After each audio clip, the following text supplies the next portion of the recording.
તો આવા મસ્ત મજાના પોચા પોચા રૂ જેવા સેટ ઢોસા હોય અને એની સાથે મળી જાય ઓરેકાઈનો સંભાર એટલે વાલનો સંભાર, ખાવાની મજા જ આવે. તો હાલો બનાવી નાખીએ. નાળિયેર સુધારી લીધું, 3 ટમેટાં, 2 ડુંગળી, લસણ અને આદું. કંઈ કરવાનું નથી. કડાઈમાં તેલ ગરમ થઈ જાય એમાં નાખી દઈશું નાળિયેર, એના પછી નાખી દઈશું લસણ અને આદું, અને પછી નાખી દઈશું ડુંગળી, અને નાખી દેવાના છે ટમેટાં. અને ટમેટાની છાલ ઉતરે એટલા પાકી જાય ને એટલે ગેસ બંધ કરી દેવાનો.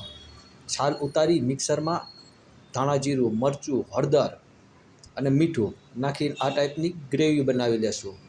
અને આ છે ઓરેકાઈ એટલે વાલ. વાલના ઉપરના છિલકા રાતના પલાળીને ઉખેડી નાખવાના સવારના. 1 બટેટું નાખી દીધું. કુકરમાં તેલ ગરમ થઈ ગયું, એમાં નાખી દીધી રાઈ, હિંગ અને નાખી દીધા આપણા વાલ અને બટેટું.